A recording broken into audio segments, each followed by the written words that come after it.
다음 문제 33번인데 33번도 세무 1급 거예요. 여기서는 특이한 게 소비자한테 물건을 팔았는데 현금으로 줬어요. 그럼 보통 그 대기업 거는 현금 여러분이 혹시 하면 현금 영수증 할 거냐 물어보죠. 근데 상대방이 그냥 됐어요 하고 간 거예요. 근데 특정 업종은 상대방이 현금 영수증을 해달라고 안 해도 국세청 번호로 찍어서 해야 됩니다. 어쨌든 그것도 한 거죠. 그래서 그런 상황이 나온 거예요. 우리가 그런 업종인 건 아닐 텐데 그냥 그런 상황을 넣은 것 같습니다. 똑같이 풀어주시면 되고요. 다음 페이지는 뭐 건별은 먼저 다 봤었고요. 강조 공부 했을 때.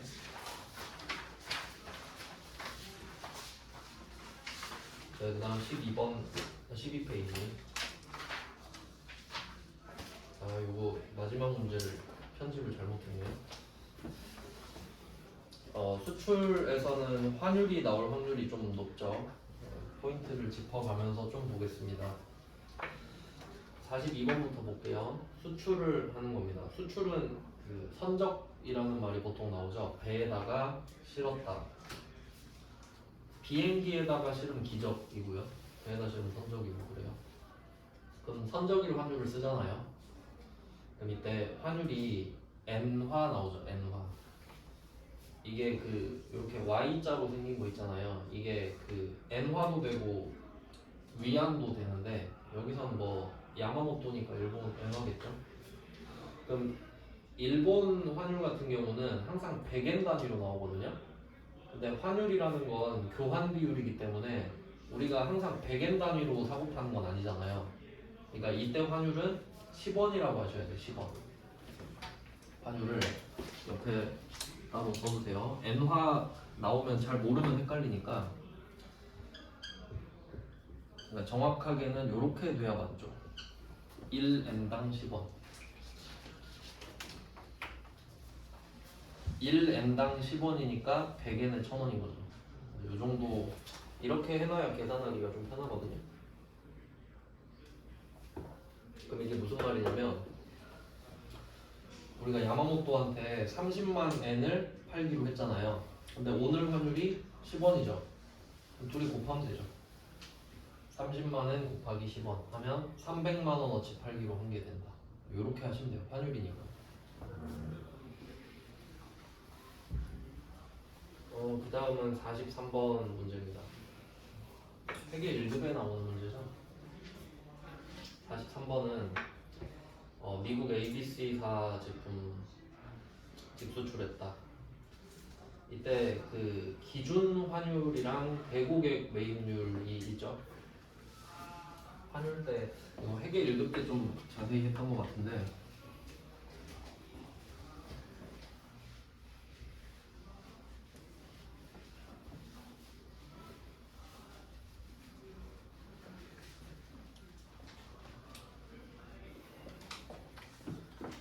그 오늘의 환율은 5개가 있습니다. 항상 5개가 있는데 5개를 다 할 필요는 없고 3개만 볼게요. 3개. 환율이라고 하는 거는 금이랑 똑같습니다. 금. 그러니까 금 시세 치면은 살 때 팔 때 따로 나오죠. 똑같은 금이어도 여러분이 그 금을 살 때는 비싸게 사야 돼요. 근데 팔 땐 싸게 팔아야 되죠. 원래 그런 거니까. 환율도 마찬가지입니다. 환율도 우리가 살 때는 비싸겠죠. 팔 때는 싸겠죠.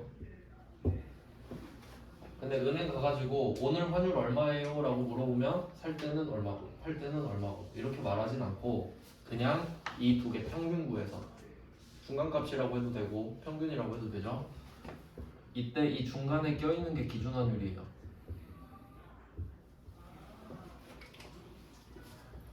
그러니까 이 상황을 생각해보면 우리가 만약에 오늘 환율이 궁금해요. 근데 내가 달러를 사거나 팔 생각은 없어.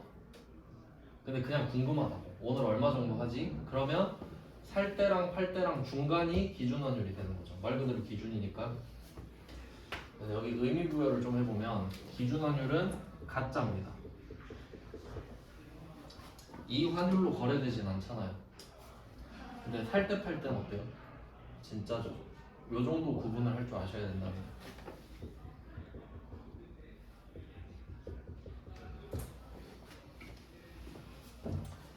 자, 일단 이렇게 개념을 잡아야 돼요. 그러니까 왜 이걸 알아야 되냐면 뭐 42번 문제 같은 경우는 몰라도 되죠. 환율이 하나잖아요. 그럼 한번 생각해 볼까요? 이 42번에 환율이 하나밖에 없는데 이게 무슨 환율일까? 진짜냐 가짜냐 이 정도는 알아야 돼요. 가짜입니다. 왜 그런지 생각해 봐요. 오늘 물건을 배에다 실었죠. 야마모토한테 전화했어요. 야 오늘 선적했다. 5월 30일에 돈 안 주죠 얘. 그럼 오늘 환율 얼마지 네이버에 쳐보겠죠. 그럼 그게 기준 환율일 거 아니에요. 무슨 말인지 알겠죠? 43번으로 가봐요. 여기서 물어보잖아요. 오늘 무슨 환율 쓸 거냐고. 42번이랑 43번이랑 똑같죠? 그럼 43번은 기준 환율 써야 되죠. 이걸 알아야 문제를 풀죠. 그러니까 대고객 매입률은 뭐냐면 은행 입장에서 고객을 대해서 파는 거예요. 사는 거예요. 그러니까 우리 입장에서 팔 때지. 근데 뭐 지금 그게 중요한 게 아니라 대고객 매입률은 진짜죠. 기준 환율은 가짜죠. 그럼 내가 오늘 물건을 보냈는데 돈은 3달 뒤에 받잖아요. 그럼 오늘 진짜 환율을 써서 뭐해?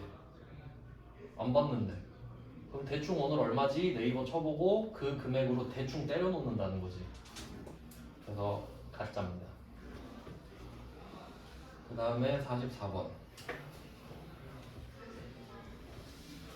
요거는 좀 문제를 억지로 만들어놔서 이거 아니다. 이거 한번 볼게요. 44번은 날짜가 3개죠. 오늘 7월 9일이에요. 상식적으로 풀어볼게요. 오늘이 7월 9일입니다. 그리고 표에 보면은 7월 31일도 있죠. 그러면 7월 9일에 7월 31일 환율 알 수 있을까요? 모르죠? 그럼 이건 X. 3주 뒤에 환율을 알 수 있으면 공부 안 해도 되죠. 그걸로 돈 벌면 되니까.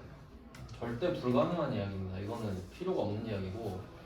그러면 7월 1일은 수출 신고일, 7월 9일은 선적일이거든요. 보통은 신고하고 선적하겠지. 근데 수출 신고일은 필요 없습니다. 우리 입장에서.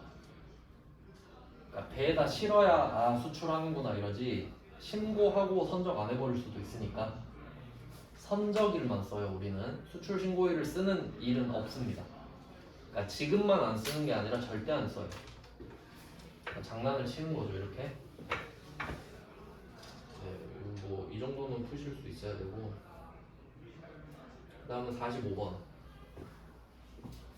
이건 뭐 4점짜리로 냈는데 별로 특이사항은 없고 유형자산 처분입니다. 근데 얘는 더 쉬운 게 뭐냐면 수출이잖아요. 수출은 영세죠. 부가세가 없거든요. 하던 대로 푸시면 됩니다. 한번 풀어보시고. 그 다음에 46번. 46번, 요건 세부 읽을 건데 그냥 참고로 볼게요. 자, 46번은 엄청 쿨합니다. 환율 딱 하나 줍니다. 기준 환율. 왜냐면 기준 환율이 답이니까. 근데 총 신고 가격이랑 결제 금액 2개 있잖아. 그럼 이거 어떡하지? 이렇게 되겠죠. 이럴 때는 항상 상식적으로, 근데 뭐 나올 일은 없을 것 같긴 한데 상식적으로 생각을 해볼게요. 우린 얼마를 내야 될까요? 43,000달러를 내야죠. 결제 금액이잖아요. 그럼 이거 써야죠. 결제를 했다는데 어떻게? 그래서 43,000만, 그러니까 결제 금액에 동그라미 쳐주시면 됩니다.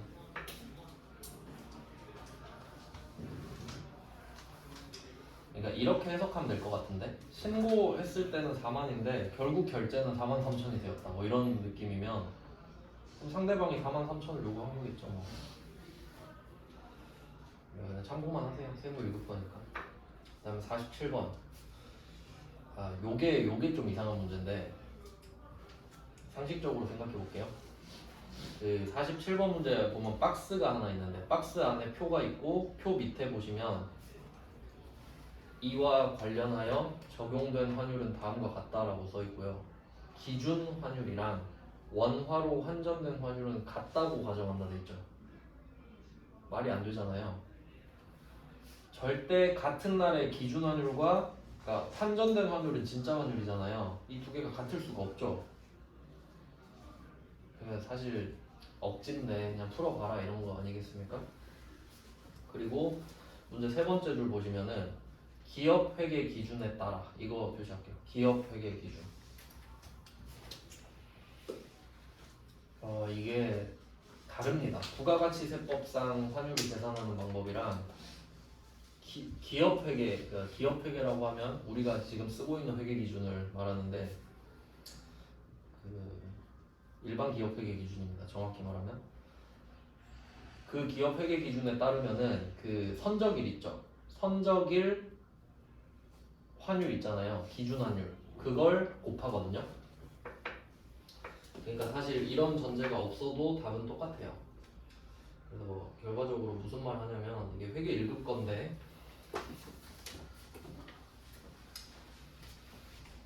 차라리 환율을 다르게 줬으면 좀 좋았을 것 같은데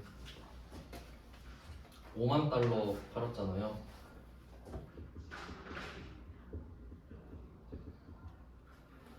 제품 매출 5만 달러 곱하기 이때 기준 환율로 곱해야 되거든요. 그러니까 진짜 환율이랑 가짜 환율이 두 개 있는데 원래는 기준 환율을 곱해요. 기준 환율이 1,080원이거든요. 이게 무슨 뜻이냐면 기업 회계 기준이 기준 환율을 곱하는 거예요. 근데 환율 두 개 줘버리면 사람들이 헷갈리겠죠. 이게 기준 환율을 써야 되는지 환전 환율을 써야 되는지 모르잖아요. 회계 1급 수준이니까 그냥 같다고 해버린 거예요. 그냥 아무거나 써도 맞게.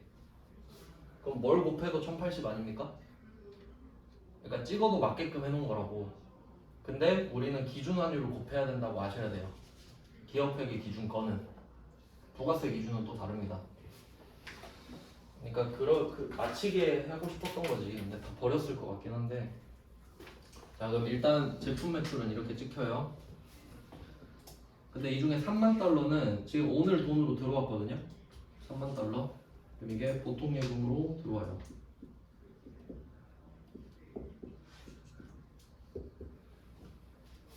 $3만 곱하기 자, 그럼 얘는 오늘 받았죠. 그럼 진짜 환율 써야 되죠. 근데 1080이잖아 또. 네, 이러니까 틀릴 수가 없게끔 돼 있는 겁니다. 그러니까 원래는 이게 둘 다 1080이니까 얘는 이렇게 표시해야 되죠. 얘는 기준 환율, 얘는 환전 환율 이런 식으로.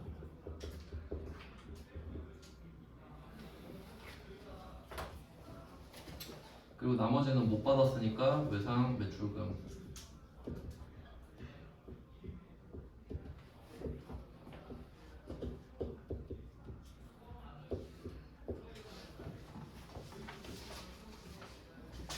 자, 요거는 기준 환율이지. 사실은 수준이 상당히 높은 문제인데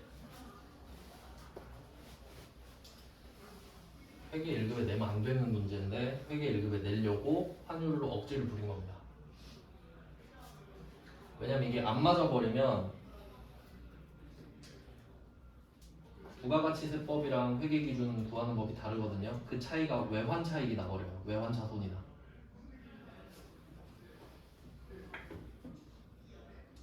그래서 환율이 똑같다고 가정해야 차변 대변이 똑같을 거 아니에요. 그래서 그냥 억지 부린 겁니다.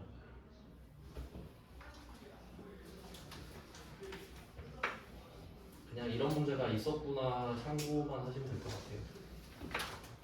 좋은 문제 같지는 않고.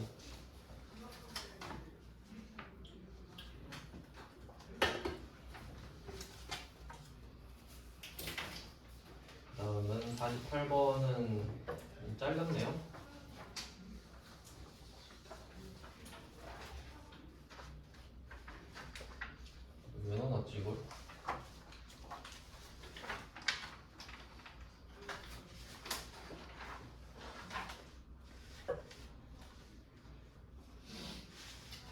거네요. 아 이거 되게 불편하네 이렇게 돼 있으니까. 5만 달러를 보통 예금 외화 통장으로 받았대요. 총 10만 달러를 팔았는데. 아 이거 문제 잘못 냈네 이거. 오늘 9월 8일인데 오늘 5만 달러를 받았잖아요. 근데 오늘 환전 환율이 없네.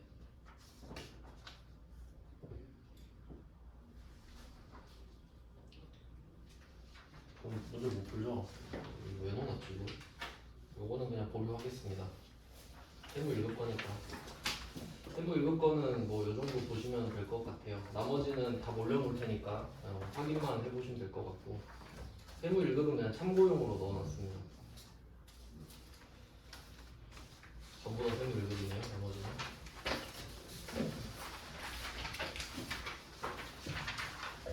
네, 그 다음은 14페이지 매출의 마지막입니다. 영세 유형은 전혀 어렵지가 않죠. 왜냐하면 영세율 세금 계산서를 발급하면 영세니까. 그 전혀 어렵지가 않고 보통 이 영세율 세금 계산서랑 같이 나오는 게 내국 신용장, 로컬 LC 하고 구매 확인서죠. 그래서 53, 54는 로컬 LC를 넣어놨고요. 그 다음에 55, 56은 구매 확인서로 넣습니다. 그럼 보시면 되고, 그 다음에 57번 문제는 세무 1급 거 갖고 왔는데 이렇게 나온 적이 있습니다. 그 밑줄 쳐져 있죠? 밑줄은 원래 쳐져 있었어요. 대금은 보통 예금으로 수령을 했다고 하고 전자 세금 계산서는 부가가치세법 규정대로 공급 시기에 발급하였다. 근데 이게 원래는 좀 시험에 얘를 다루질 않아서 좀 아쉬운데 그 영세율 세금 계산서 있잖아요. 원래는 어떻게 하는 거냐면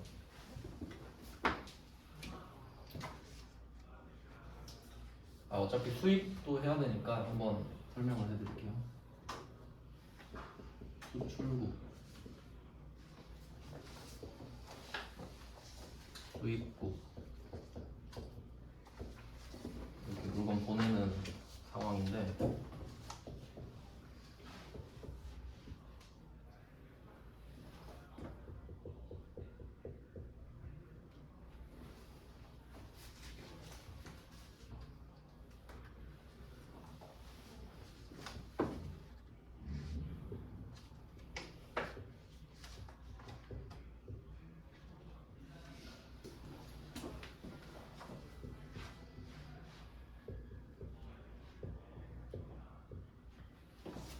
대충 이런 식으로 그려보겠습니다.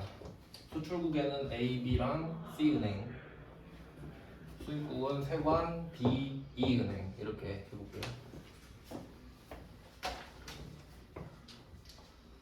물건을 파는 거 수출 쪽을 한번 보면은 B에서 세관으로 물건을, 그러니까 정확히는 D가 A, B, C, D가 B한테 물건을 산다고 한 거예요. 그래서 D가 B한테 입금을 하고 B가 물건을 보내면 세관에 도착하는 뭐 그런 패턴인데, 그럼 이때 그 자세히 안 했었는데 B랑 D랑 거래를 할 때요, B는 물건을 줄 수 있는데 D가 돈을 안 줄 수도 있잖아요. 그래서 이때 이 은행을 껴가지고 이 은행이 그러니까 이런 보증서가 있거든요. D가 돈을 안 갚으면 제가 갚겠습니다. 뭐 이런 증서 같은 거. 그걸 받아갖고 보여줘요. B한테. 그러니까 B는 D한테 돈을 못 받을까봐 걱정인 거잖아요. 근데 D가 이 은행 가가지고 D가 돈을 안 갚으면 제가 대신 갚을게요 라는 증서 같은 걸 받아온다고. 그리고 그걸 보여준다고요. B한테. 봐봐, 너 돈 안 떼이지? 그러면 그거 보고 물건 보내줘요. 그게 마스터 LC예요. 원신용장이라고 하거든요. 그러니까 보면은 여기 로컬 LC가 나오잖아요. 이 마스터 LC의 지방 버전인 거지. 로컬이 지역이잖아요, 지방. 이거를 보여줘서. 그러니까 얘는 마스터 LC에 의해서 수출을 하는 거지. 이쪽은 이렇게 됐어요. 돈 안 떼이겠죠, 얘는. 그 다음에 이제 B가 수출을 하는데, 그럼 A가 B한테 물건을 납품하는 거예요. 그러면 A가 B한테 물건을 줄 수 있는데 A도 돈 떼일 수 있죠. 그러면 이제 B가 C은행 가가지고 B가 돈을 안 갚으면 제가 갚겠습니다. 이걸 받아서 주는 거야. 그게 로컬 LC. 이런 느낌이에요. 그러니까 신용장이잖아 이름이. 레터 오브 크레딧이에요. 내가 갚을게.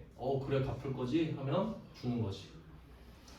그러니까 수출할 때는 원래 마스터 LC가 나오는데 그냥 생략해서 말을 하는 거고, 영세율 세금 계산서는 A에서 B잖아요. 그러니까 이때는 항상 말을 하더라고요. 뭐 구매 확인서도 있고. 그래서 이런 상황이 된 거고요.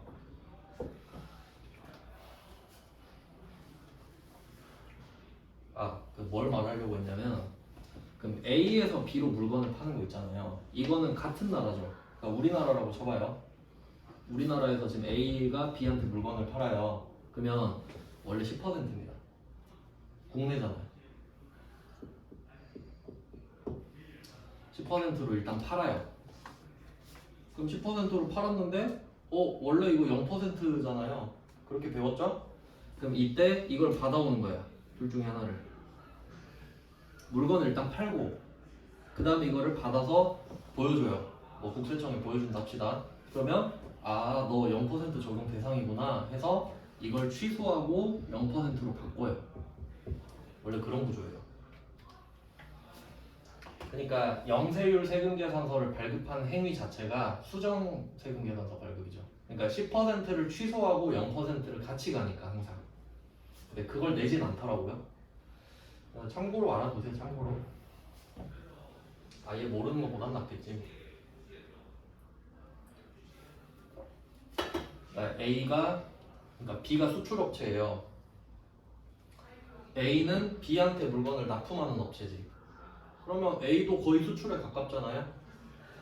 그럼 증거를 대보라 이거. 증거를 네가 내국 신용장 받아오면 너도 수출하는 걸로 쳐줄게. 이런 느낌이지. 그러니까 일단 팔 때 10% 해놓고 내국 신용장을 받아서 갖고 오면은 그래 10% 취소하고 0%로 다시 발급해라. 이렇게 됩니다. 그까지 내진 않고 그 앞에 그 사건이 있었다는 걸 아시면 돼요. 그러면 57번은 구매 확인서 발급 받았다 돼 있죠? 그러니까 0% 세금 계산서 말하는 거 맞죠? 그래서 답은 안 어렵고요. 그 다음에 58번은 뭐 이런 문제가 있네요. 계산서 발급. 참고로 제 생각은 여기 부가가치세가 면제되는 제품이라고 돼 있는데 사실 제조 과정을 거치는 것 자체가 과세거든요. 제조 과정을 거치면 과세가 돼요. 그러니까 부가가치세가 면제되는 제품이 있는지는 잘 모르겠어요. 사실 말이 안 되는 것 같은데 만약에 상품이라고 했으면 말이 좀 되거든요. 그러니까 우리가 면세 물건을 사다가 팔 수도 있잖아요. 그래서 상품이었으면 좀 나았을 것 같은데 그냥 뭐 좀 완성도가 떨어지지만 이런 문제가 있었습니다. 이렇게 하면 매출은 뭐 이 정도 보시고 개인적으로 다 풀어보시면 돼요. 세무 1급은 참고만 하시고 답을 다 올려놓긴 할 겁니다. 지금 일반 돌표부터 하나씩 올리고 있거든요.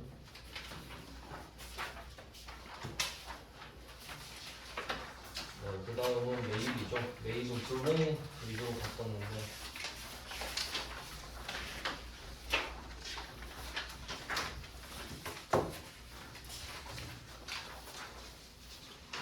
불공은 더 받고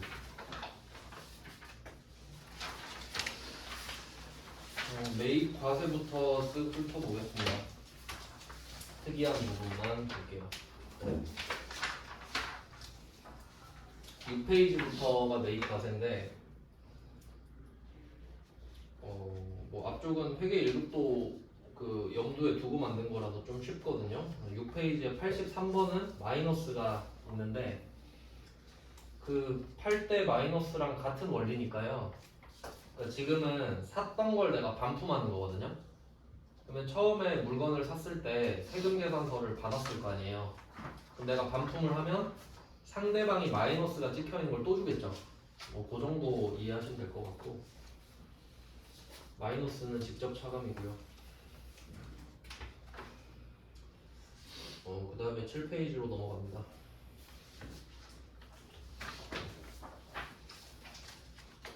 7페이지는 85번은 기계장치를 구입했다. 그냥 일반적인 문제를 넣었네요. 85번은 기계를 샀는데 86번은 그 기계를 반품했죠. 뭐 반품도 나왔습니다. 그 다음에 봐야 될 거는 87번인데 87번은 신축 중인 회사 건물에 대한 공사비로 5,500을 지급하고 세금 계산서를 받았다고 합니다. 자, 여기서 중요한 말은 세법상 공급 시기 나오죠. 세법상 공급 시기. 그럼 여기서 당연히 세법은 부가가치 세법일 거고요. 공급 시기 제가 어제 말씀드렸잖아요. 그럼 내용을 한번 볼까요? 돈을 줬대요. 건물은 내년 5월 31일에 완공이 된답니다. 그럼 내가 돈을 주고 있으니까 그 건물은 5월 31일에 받는 거죠. 그럼 요건 할부가 아니라 중간지급 조건부 판매가 되는 거지. 상대방이. 그래서 우리가 해봤던 겁니다. 매출에서. 건물도 그렇잖아요. 건물을 먼저 주고 돈을 받진 않죠. 돈을 계속 받고 지어주죠. 그러니까 얘도 중간지급 조건부에 들어간단 말이에요. 그러니까 원래는 88번처럼 내야 되는데 87번은 약간 순한 맛이고. 그럼 결론은 계정 과목은 건설 중인 자산이 되겠죠. 내가 이 준 돈으로 지을 테니까. 그러니까 내년에 완공이 포인트인 거예요. 그러면 계정 과목은 건설 중인 자산이고, 그러니까 얘는 지금 중도금 개념으로 봐야 되거든요. 중도금. 그러니까 5,500만 원이 대가의 각 부분을 받기로 한 때가 되는 거잖아요. 그러니까 이것만 하라 이거지. 그러니까 얘는 몰라도 답을 맞힐 수밖에 없죠. 그렇고 88번은 같은 문제입니다. 87번이랑 88번이랑 88번은 좀 더 자세히 써놓은 거죠. 사옥 신축 계약을 하고 본사 건물을 신축하기로 했다. 내용은 날짜 보시면 돼요. 자, 오늘이 9월 7일이죠. 9월 7일에 계약금이네요. 계약금 공사 착공일이네요. 그리고 제가 중도 조건부 지급이라 했나? 그 중도 지급 조건부 헷갈리네요. 중도 지급 조건부는 6개월 이상 3회 이상. 그럼 계약금, 중도금, 잔금 해서 3번이고 기간을 보시면 6개월은 넘죠. 그러니까 9월 7일 것만 하면 돼요. 4,800에 480. 그러니까 그게 5,500이랑 똑같은 거지. 그러니까 훨씬 쉽게 낸 거죠. 그러니까 결론은 중간지급 조건부도 낸 거잖아요. 세무 2급에. 그래서 제가 파는 것까지 설명을 해드렸던 겁니다.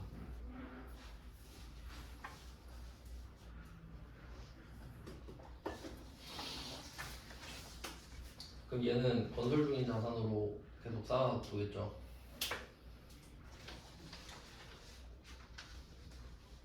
네, 그 다음 89번 볼게요.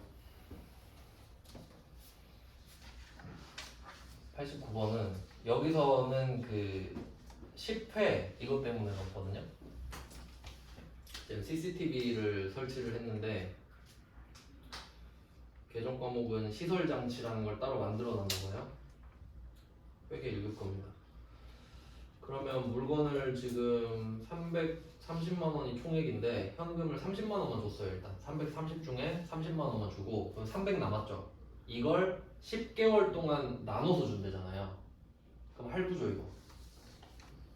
왜냐면 얘는 물건을 이미 받았잖아요. 그럼 일단은 현금 30에 나머지는 미지급금으로 해놓겠죠. 자, 근데 왜 미지급금이 300이 되냐는 10회니까.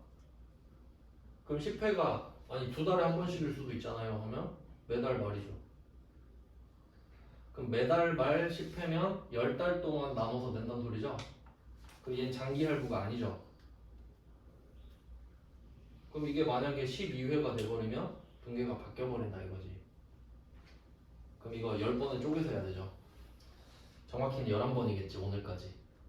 그러면 오늘 것만 그냥 30 주고 끝인 거잖아요. 그래서 이거 할부랑 장기 할부 구분할 줄 아셔야 된다 이거지. 아슬아슬하게 뭐 내진 않았죠. 장기 할부인 건 아니니까 결과적으로. 그 다음에 90번 문제도 좀 특이해서 넣어봤는데 90번 문제는 그 건물주한테 월세 내는 상황이거든요. 근데 보통 그 관리비랑 전기요금이랑 가스요금 다 내잖아요. 그 내주죠 대신. 그런 경우도 있고 내가 내기도 하고 하는데 여기서는 내주나 봐요. 건물주한테 내면. 그래서 임차료로 440을 주고 전기요금도 건물주한테 좀 내달라고 하는 상황이네요. 내고 나서. 그럼 이때는 계정 과목이 두 개가 들어가죠. 임차료랑 여기서는 공장이니까 전력비 들어가겠죠? 네, 두 개를 쪼개서 나눠서 쓰면 된다. 이거. 그러니까 복수거래 안 써도 됩니다. 뭐 그 정도 보시면 될 것 같고요. 이건 직접 해봐야 무슨 말인지 알 것 같습니다.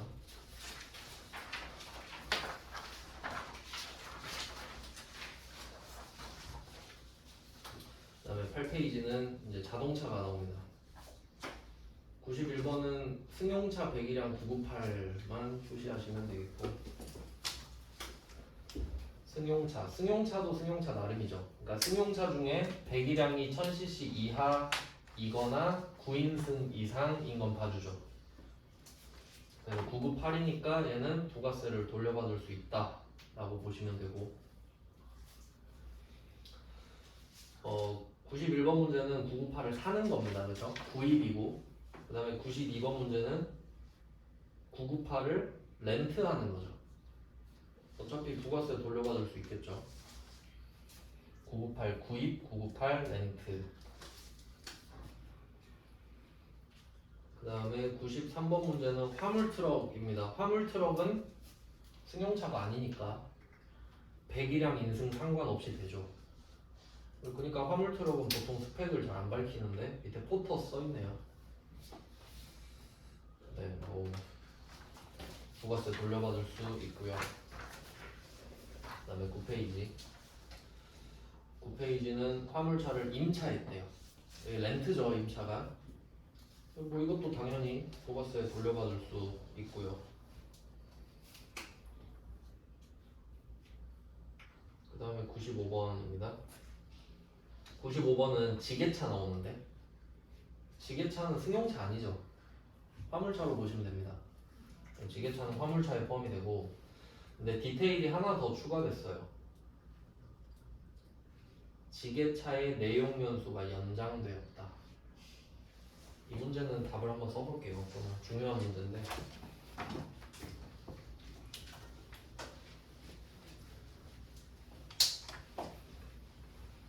이런 문제가 좋은 이유가 뭐냐면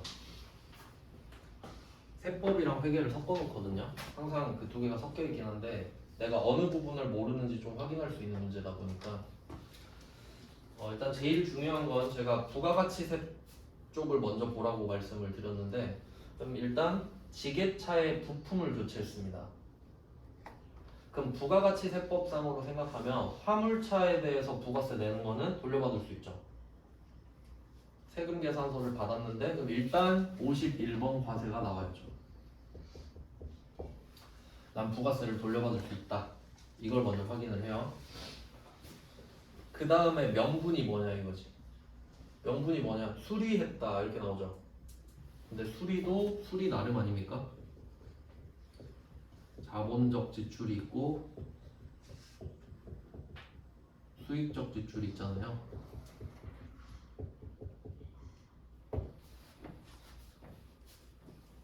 이게 아주 좋은 문제지. 그냥 대놓고 자본적 지출 이건 좀 아니잖아요. 여기서는 지게차를 수리를 했는데 지게차의 내용 연수가 연장됐죠. 그러니까 원래 지금 지게차가 하루 이틀을 했는데 이거 고치고 막 5년 더 쓸 수 있게 됐어요. 그럼 가치가 올라간 거 맞죠? 자본적 지출이죠?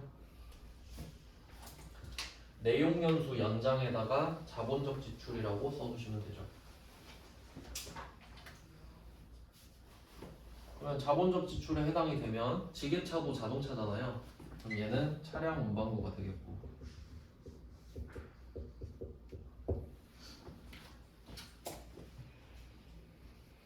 근데 또 이거 잘 봐야 되는 게 저 같으면 이렇게 될 것 같아요. 지게차를 수리했는데 내용 연수가 연장되지 않는 것으로 판명됨 이럴 것 같아. 그럼 사람들이 내용 연수 연장 보고 바로 자본적 지출. 좀 치사하긴 한데 잘 봐야죠 그래도.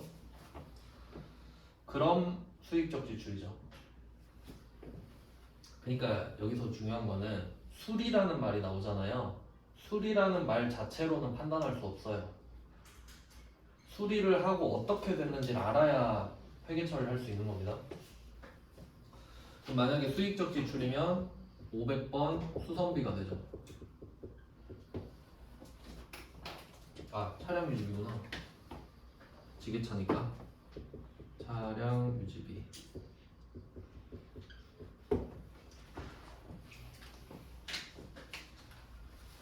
여기서는 생각해야 되는 포인트가 두 개인데, 첫 번째는 어떤 차를 수리했나 이거죠. 그러니까 만약에 승용차 수리했으면 불공이잖아요. 세금 계산서 받고 승용차를 수리했으면 불공이죠. 그러니까 부가세를 받을 수 있냐 못 받느냐부터 결정을 하는 거예요. 그럼 지게차는 화물차니까 일단 부가세를 받을 수 있다부터 찍어놓고, 그리고 나서 그 명분이 뭐냐 하면은 자본적 지출이니까 차량 운반부다 이렇게 된다는 거예요. 두 개가 별개라는 거지. 그러니까 서로한테 영향을 안 주죠. 그러면 이거를 승용차로 바꿔볼까요? 100이랑 3000cc 승용차를 수리했다. 그러면 불공으로 바뀌죠.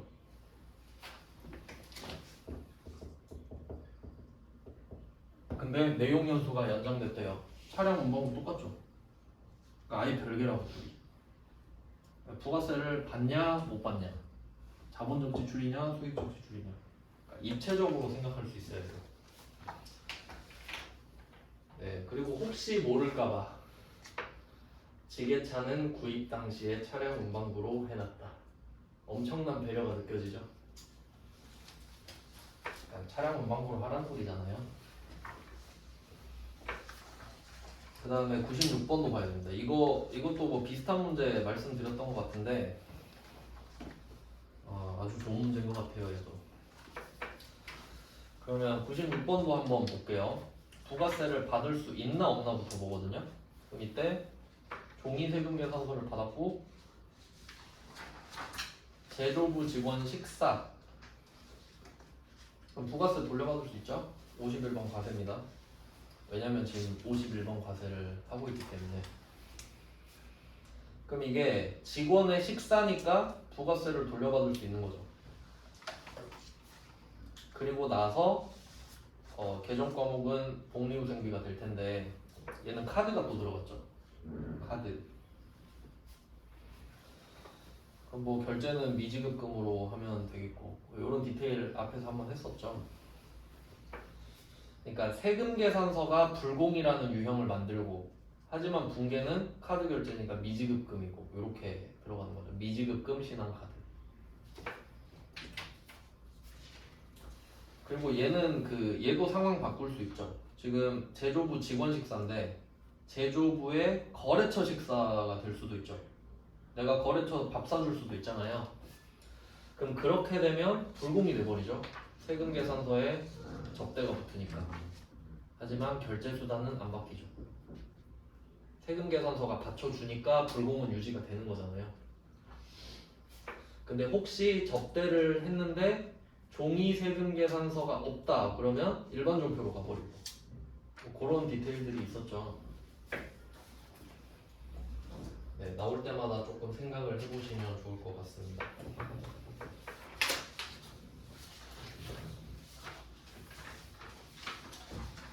다음은 10페이지인데 10페이지에 97번 문제 있죠. 요거 좀 중요 표시를 하신 다음에 얘는 나중에 그 컴퓨터 입력할 때 직접 보여드릴 건데, 여기서 중요한 게 누락입니다. 누락.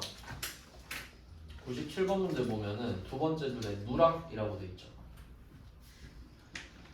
누락. 왼쪽에는 예정신고 시도 있죠. 그러니까 예정신고 누락분인 거예요. 얘가 예정 때 이거 해야 됐는데 깜빡했네, 이런 느낌이죠. 그래서 얘는 얘는 따로 처리하는 방법이 있거든요. 왜냐면 제때 못한 거기 때문에. 그래서 얘는 따로 입력을 직접 해볼 거고요. 그 다음에 98, 99, 100 요거는 좀 어려운 문제들인데 주식이 섞여 있습니다. 주식이 섞여 있어서 얘는 자본 파트를 한 다음에 할게요. 자본 기억 잘 안 나시죠? 그러니까 이론에서 자본을 먼저 건드린 다음에 얘까지 할 거거든요. 그러니까 주제별로 한다고 했는데 그 자본 같은 경우는 어떻게 할 거냐면 일단 이론을 먼저 하고요. 이론을 먼저 하고 그 다음에 일반전표에서 자본 했던 거 기억나시죠? 그러니까 주식을 발행할 때 이 주식이 유가증권이거든요. 유가증권은 부가세가 안 붙어요. 그래서 우리 주식 발행하면 일반전표에 썼던 거 기억하시죠? 근데 왜 주식인데 메인 매출 전표에 있냐? 현물 출자 같은 게 있어요. 그러니까 상대방이 물건을 줘버리는 거지. 그러니까 보통은 우리가 주식을 주면 쟤가 돈 주잖아요. 그럼 부가세 안 붙죠. 주식은 면세니까. 근데 얘가 건물을 줘버리는 거야. 그러면 나는 주식을 주는 거고 쟤는 건물을 주는 거거든요. 그럼 나는 건물을 취득하는 게 되잖아요. 그래서 부가세가 나오는 거예요. 그래서 그거 하고 메인 매출 전표를 또 따로 봐야겠죠. 이렇게 될 것 같아요. 근데 이 이론 쪽은 진도를 다 끝내놓고 뒤에 할 거거든요. 일단 진도를 끝내놓고 그 좀 마음 편하게 할 겁니다. 오늘은 여기까지 보고요. 내일 나머지 보고 아마 내일은 부가가치세 신고서 그 부속서류 그거를 볼 것 같아요. 자료는 드리기도 하고 올려놓기도 하겠습니다. 고생하셨습니다.